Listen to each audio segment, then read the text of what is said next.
یزید کی موت کیسے ہوئی؟ یزید نے اتنا بڑا ظلم کیا، اتنا بڑا سٹیج سجایا، کسی طرح اقتدار مل جائے۔ اقتدار ملا کتنا؟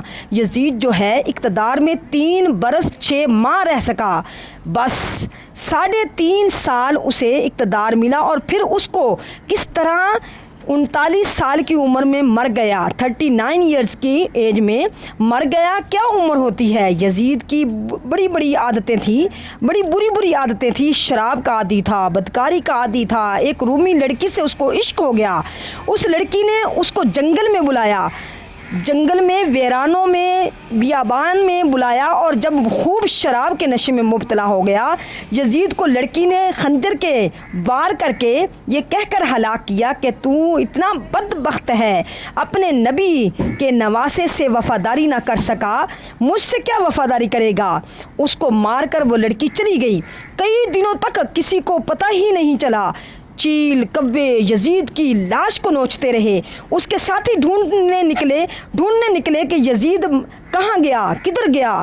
جنگلوں میں، ویرانے میں، بیابان میں اس کی سڑی ہوئی لاش تلاش کی انہوں نے، اور کھڈا کھود کے اس کو دفنا دیا۔ یہ انجام ہوا ان ظالموں کا۔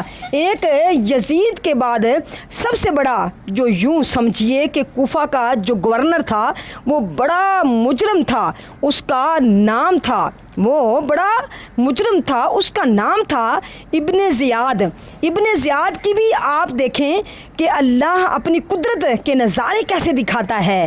10 محرم کا دن تھا، 6 برس کے بعد، 6 سال کے بعد 10 محرم کے دن ابن زیاد انتہائی ذلت کے ساتھ مارا گیا، اور اس کی لاش کو، اس کا سر کٹوا کر کوفہ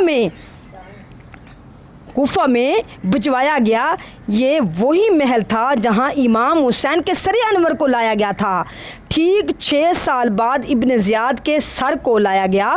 اب اس کا جب سر رکھا گیا تو ایک بڑا سا سانپ آیا اور اس کے سر کے اندر داخل ہو گیا۔ پورے محل کے لوگ ڈر گئے، کبھی آنکھوں میں جاتا ہے، کبھی ناک میں جاتا ہے۔ پیاری دوستوں، پیارے اسلامی بھائیوں اور بہنوں، یہ واقعات ان یزیدیوں کا انجام ہمیں بتاتا ہے کہ ظلم جو ہے زیادہ دیر نہیں چلتا۔ اگر دنیا میں آج بھی کوئی ظلم کر رہا ہے، کسی کا مال دبایا ہوا ہے، کسی کا حق دبایا ہوا ہے، کسی کی زمین پہ قبضہ کیا ہوا ہے، کسی کو ویسے ہی ڈرایا ہوا ہے، وہ یہ نہ سمجھیں کہ یہ پائیدار ظلم ہے۔ ظالم کا انجام بڑا ہی عبرتناک ہوتا ہے، پھر دنیا تماشا دیکھتی ہے، اور مظلوم جو ہے اللہ اسے ترقی دیتا ہے۔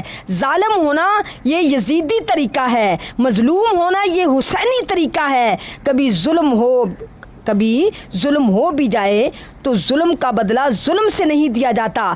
اس نے ہمارے بندے مارے، ہم اس کے بندے مارتے ہیں۔ آج کل اسی طرح ہو رہا ہے، دشمنیاں چلتی آ رہی ہیں۔ قبائلی علاقوں میں چلے جائیں، گاؤں کے لوگ، اس نے ہمارا بندہ مار دیا، اور کچھ دن بعد ہم اس کا بندہ مار دیں گے، پھر وہ ہمارا بندہ مار دے گا، پھر ہم ان کا بندہ مار دیں گے۔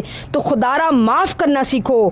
مارنے مرانے والی زندگیاں گزر جاتی ہیں، مارنے مرانے میں زندگیاں گزر جاتی ہیں۔ کم کریں اس چیز کو۔